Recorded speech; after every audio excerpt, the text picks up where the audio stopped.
ಮೂಡ ಹಗರಣ ಪ್ರಕರಣಕ್ಕೆ ಸಂಬಂಧಪಟ್ಟಂತೆ ಲೋಕಾಯುಕ್ತದಲ್ಲಿ ಸದ್ಯ ಸಿಎಂ ಸಿದ್ದರಾಮಯ್ಯ ಅವರ ವಿರುದ್ಧ ಎಫ್ಐಆರ್ ದಾಖಲಾಗಿದೆ.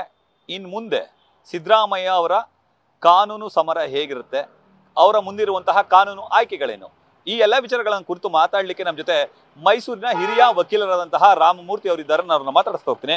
ರಾಮಮೂರ್ತಿ ಸರ್, ಈಗ ಎಫ್ಐಆರ್ ದಾಖಲಾಗ್ಬಿಟ್ಟಿದೆ ಸರ್, ಮುಂದೆ ಸಿದ್ದರಾಮಯ್ಯನವರ ಆಯ್ಕೆಗಳೇನಿರ್ತಾರೆ ಸರ್? ನೋಡಿ, ಈಗಾಗಲೇ ಸಿದ್ದರಾಮಯ್ಯನವರ ಕೇಸ್ನಲ್ಲಿ 2 ಆದೇಶಗಳಿವೆ. ಒಂದು ಹೈಕೋರ್ಟ್ ಆದೇಶ, ಇನ್ನೊಂದು ಸ್ಪೆಷಲ್ ಕೋರ್ಟ್ ಆದೇಶ. ಹೈಕೋರ್ಟ್ ಆದೇಶದ ಆಧಾರದ ಮೇಲೆ ಸ್ಪೆಷಲ್ ಕೋರ್ಟು ತನಿಖಾಧಿಕಾರಿಯನ್ನ ಈ ಕೆಲವೊಂದು ಸೆಕ್ಷನ್ಗಳು IPC ಅಡಿಯಲ್ಲಿ, ಪ್ರಿವೆನ್ಷನ್ ಆಫ್ ಕರಪ್ಷನ್ ಆ್ಯಕ್ಟ್ ಅಡಿಯಲ್ಲಿ ಮತ್ತು ಬೇನಾಮಿ ಟ್ರಾನ್ಸಾಕ್ಷನ್ಸು, ಭೂ ಕಬಳಿಕೆ ಕಾಯ್ದೆ ಇವುಗಳ ಅಡಿಯಲ್ಲಿ ಹಲವಾರು ಪ್ರಾವಿಷನ್ಸಲ್ಲಿ ಕೇಸನ್ನು ದಾಖಲಿಸಿಕೊಂಡು ತನಿಖೆ ಮಾಡಬೇಕು ಅಂತ ಆದೇಶ ಕೊಟ್ಟಿದೆ. ಈಗ ನಮ್ಮ ಸನ್ಮಾನ್ಯ ಮುಖ್ಯಮಂತ್ರಿಗಳವರಿಗೆ ಆ 2 ಆದೇಶದಲ್ಲಿ ಮೊದಲನೇದಾಗಿ ಹೈಕೋರ್ಟ್ ಆದೇಶನ ಪ್ರಶ್ನೆ ಮಾಡಿ ಅದನ್ನ ಚಾಲೆಂಜ್ ಮಾಡಬೇಕು ಅಂದರೆ ಡಿವಿಷನ್ ಬೆಂಚ್ ಮುಂದೆ ಹೋಗಿ ಇವರು ಕೊಟ್ಟಿರೋ ಆದೇಶನೇ ಸರಿ ಇಲ್ಲ ಅಂತಂದ್ಬಿಟ್ಟಾಗ ಈ ತನಿಖೆಗೆ ಅವರು ಅದಕ್ಕೆ ತಡೆಯಾಜ್ಞೆ ತರಬಹುದಾಗಿದೆ. ಎರಡನೇದಾಗಿ ಈ FIRನ ಈಗೇನು ರಿಜಿಸ್ಟರ್ ಮಾಡ್ತಾರೋ ಅದನ್ನೇ ಡೈರೆಕ್ಟಾಗಿ ಚಾಲೆಂಜ್ ಮಾಡ್ಬೋದು. ಆದರೆ ಆ FIRನ್ನು ಇವರು ಮತ್ತೆ ಚಾಲೆಂಜ್ ಮಾಡಿದ್ರೆ ಮತ್ತೆ ಹೈಕೋರ್ಟ್ನಲ್ಲಿ ಅದೇ ನ್ಯಾಯಮೂರ್ತಿಗಳ ಮುಂದೆ ಹೋಗುತ್ತೆ, ಅದೇ ಪೀಠದ ಮುಂದೆ ಹೋಗಿರೋದ್ರಿಂದ ಇವ್ರಿಗೆ ಅಷ್ಟೇನು ಉಪಯೋಗ ಆಗಲ್ಲ ಅಂತ ನನ್ನ ಅನಿಸಿಕೆ. ಸರ್, ಈ BNNS ಹಾಗೂ CRPC ಇದರ ನಡುವೆ ಗೊಂದಲ ಇತ್ತು ಸರ್. ಈಗ CRPC ಅಡಿಯಲ್ಲಿ ಕೇಸ್ ದಾಖಲಿಸಬೇಕು ಅಂತೇಳಿ ಈ ಕಾನೂನು ಸಮರದಲ್ಲಿ ಈ ಕೇಸ್ಗಳು ಅಥವಾ CRPC, ಈ BNNS ಇದೇನಾದ್ರು ಮಹತ್ವದ ಪಾತ್ರ ವಹಿಸ್ತವೆ ಸರ್? ಈಗ ಇದು ಕೇವಲ ಸಮಯದ ಚೌಕಟ್ಟಿನಲ್ಲಿ ಇರುವಂಥದ್ದು. ಯಾಕಂದರೆ ಜುಲೈ ತಿಂಗಳಿಂದ BNSS ಜಾರಿಗೆ ಬಂದಿದೆ, ಅದಕ್ಕೆ ಮುಂಚೆ CRPC ಇತ್ತು.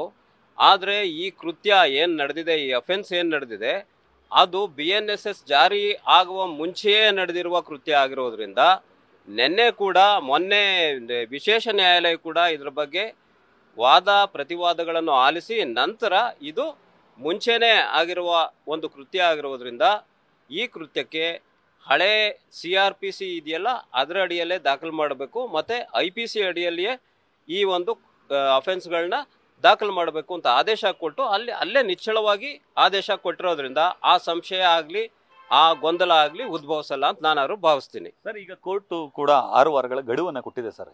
ಈ ತನಿಖೆನ ನಡೆಸಿ ಸಂಪೂರ್ಣಗೊಳಿಸಬೇಕಂತ ಸಾಧ್ಯ ಆಗುತ್ತಾ ಸರ್ 6 ವಾರಗಳಲ್ಲಿ? 6 ವಾರಗಳನ್ನ ಗಡುವನ್ನು ಕೊಟ್ಟಿರುವುದು ಅದು ಫೈನಲ್ ಆರ್ಡರ್ ಅಲ್ಲ.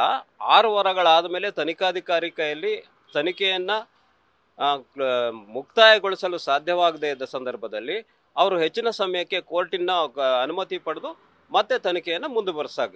ಸರ್, ಈಗಾಗಲೇ ಸಿದ್ದರಾಮಯ್ಯ ಅವರ ವಿರುದ್ಧ 120B, 420, 426 ಈ ಥರದಲ್ಲಿ ಹಲವು ಕೇಸ್ಗಳು ದಾಖಲಾಗಿವೆ ಸರ್. ಜೊತೆಗೆ ಭ್ರಷ್ಟಾಚಾರ ನಿಗ್ರಹ ಕಾಯ್ದೆನಲ್ಲಿ, ಕರ್ನಾಟಕ ಭೂ ಕಬಳಿಕೆ, ಈ ತೀರದಲ್ಲಿ ಎಲ್ಲ ಕಾಯ್ದೆಗಳು ಆಗಿರೋದ್ರಿಂದ ಸರ್ ಸಿದ್ದರಾಮಯ್ಯ ಅವರಿಗೆ ಸಂಕಷ್ಟ ಎದುರಾಗುತ್ತೆ ಸರ್? ಅಲ್ಲ, ಸಂಕಷ್ಟ ಅಂತ ಹೇಳಲೇಬೇಕಾಗುತ್ತೆ. ಯಾಕಂದರೆ ಕಾನೂನು ನಮ್ಮ ದೇಶದಲ್ಲಿ ಎಲ್ಲರಿಗೂ ಒಂದೇ, ಯಾರೂ ಕೂಡ ಕಾನೂನು ಮೀರಿ ಹೋಗೋಕ್ಕೆ ಸಾಧ್ಯ ಇಲ್ಲ. ಈಗ ಈ FIR ಆದರೆ ಇನ್ನೂ ಆಗಿಲ್ಲ ಅಂತ ನಾನಾರು ಭಾವಿಸ್ತೀನಿ. ಅದರಲ್ಲಿ ಹಲವಾರು ಅಫೆನ್ಸ್ಗಳು, ಹಲವಾರು ಕೃತ್ಯಗಳು ನಾನ್ ಬೇಲಬಲ್ ಅಫೆನ್ಸ್ಗಳಿವೆ. ಆ ನಾನ್ ಬೇಲಬಲ್ ಅಫೆನ್ಸ್ ಇದ್ದಾಗ ತನಿಖಾಧಿಕಾರಿಯ ವಿವೇಚನೆ ಆಗಲಿ, ಡಿಸ್ಕ್ರಿಷನ್ ಆಗಲಿ ಬಹಳ ಮುಖ್ಯ. ಅವರಿಗೇನಾದರೂ ಇದು ಗಂಭೀರವಾದ ಪ್ರಕರಣ ಅಥವಾ ಈ ತನಿಖೆಯಲ್ಲಿ ಯಾವುದೇ ವ್ಯಕ್ತಿ, ನಾನು ನಮ್ಮ ಚೀಫ್ ಮಿನಿಸ್ಟರ್ ಬಗ್ಗೆ ಹೇಳಲ್ಲ, ಯಾವುದೇ ವ್ಯಕ್ತಿ ಸಹಕರಿಸ್ತಾ ಇಲ್ಲ ಅಂತಂದಾಗ ಅವರಿಗೆ ಯಾವ ರೀತಿ ಬೇಕಾದ ಕಟ್ಟುನಟ್ಟಿನ ನಿರ್ಧಾರಗಳನ್ನು ತೆಗೆದುಕೊಳ್ಳುವ ಅಧಿಕಾರ ಅವ್ರಿಗೆ ಇರ್ತದೆ. ಸರ್, ಎಲ್ಲರ ಕುತೂಹಲ ಅಂತಂದ್ರೆ ಸಿದ್ದರಾಮಯ್ಯನವರು ಕೂಡ ಬೇಲ್ ತಗೊಬೇಕಾಗುತ್ತಾ? ಆಂಟಿಸಿಪೇಟೆಡ್ ಅಲ್ಲ, ಬಂಧನದ ಭೀತಿ ಬಂದ್ರೆ ಯಾರೇ ಆಗಲಿ ಬೇಲ್ ತಗೋಬೇಕಾಗುತ್ತೆ.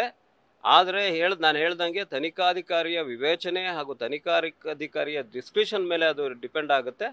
ಅವರು ಏನಾದರೂ ಆ ದಿಶೆಯಲ್ಲಿ ಹೋಗ್ತಾರೆ ಅನ್ನೋದಾದರೆ ಆ ಸಂದರ್ಭದಲ್ಲಿ ಯಾರೇ ಆಗಲಿ ಆಂಟಿಸಿಪೇಟರಿ ಬೇಲ್ಗಾಗಲಿ ಇನ್ನೊಂದಕ್ಕಾಗಲಿ ಮೂವ್ ಮಾಡೋದು ಅನಿವಾರ್ಯವಾಗ್ತದೆ. ಸರ್, ಆ ಸಂದರ್ಭಕ್ಕೆ ರಾಜೀನಾಮೆ ನೀಡುವಂಥ ಪ್ರಕ್ರಿಯೆಗಳೇನಾದರೂ ಅಂದರೆ ನೈತಿಕತೆ ಅಥವಾ ಕಾನೂನು ಅಂತ ಬಂದಾಗ ಅದು ಕಾನೂನಲ್ಲಿ ಇಲ್ಲ, ಅಂದರೆ ಈ ಅಪ್ಸ್ಕ್ಯಾಂಡ್ ಆ ಥರದೆಲ್ಲ ಇರ್ತಾವಲ್ಲ ಸರ್, ಆಂಟಿಸಿಪೇಟರಿ ಅನ್ನೋ ಥರದಲ್ಲಿ, ಅಂದರೆ ಸಾಮಾನ್ಯ ವ್ಯಕ್ತಿಗಳ ಮೇಲೆ ಕೇಸ್ ಆದಾಗ ಆ ಬೇಸ್ ಮೇಲೆ ಜನಗಳ ಕುತೂಹಲಕ್ಕೆ ಕೇಳಿ ನೋಡಿ, ಲೀಗಲ್ ಆಗಿ ಹೋದರೆ ರಾಜೀನಾಮೆ ಕೊಡಬೇಕು ಅನ್ನುವ ಯಾವುದೇ ವಿಧವಾದ ಅವರಿಗೆ ಸಂದರ್ಭ ಬರಲ್ಲ. ಆದರೆ ಮಾರಲ್ ಆಗಿ ಹೋದಾಗ, ನೈತಿಕತೆಯ ಆಧಾರದ ಮೇಲೆ ಹೋದಾಗ ಒಬ್ಬ ವ್ಯಕ್ತಿ ಜವಾಬ್ದಾರಿಯುತವಾದ ಅತಿ ಉನ್ನತ ಸ್ಥಾನದಲ್ಲಿರುವ ವ್ಯಕ್ತಿಯಾಗಿ ಅವರು ಅದ್ರ ಬಗ್ಗೆ ಯೋಚನೆ ಮಾಡಿ ಅವರೇ ನಿರ್ಧಾರ ತಗೋಬೇಕಾಗ್ತದೆ. ನಾವು ಅದ್ರ ಬಗ್ಗೆ ಹೇಳಕ್ಕೆ ಸಾಧ್ಯ ಆಗಲ್ಲ. ಇದಿಷ್ಟು ಹಿರಿಯ ವಕೀಲರಾದಂತಹ ರಾಮಮೂರ್ತಿ ಅವರ ಮಾತುಗಳು. ಸದ್ಯಕ್ಕೆ ಸಿಎಂ ಸಿದ್ದರಾಮಯ್ಯ ಅವರಿಗೆ ಸಂಕಷ್ಟ ಎದುರಾಗಿರೋದಂತೂ ಸತ್ಯ. ಅದನ್ನ ಮುಂದಿನ ಕಾನೂನು ಸಮರದಲ್ಲಿ ಎಲ್ಲವನ್ನು ಕೂಡ ನೋಡ್ಬೇಕಾಗತ್ತೆ, ಏನೆಲ್ಲ ಬೆಳವಣಿಗೆಗಳು ಆಗುತ್ತೆ ಅನ್ನೋ ಮಾತನ್ನ ಹೇಳ್ತಾರೆ. ಕ್ಯಾಮರಾಮನ್ ವಿನಯ್ ಜೊತೆ Ravi Pandavapura, news first, Mysuru. News first ನಿರ್ಭೀತಿಯಿಂದ ನಿಮ್ಮ ಪರವಾಗಿ.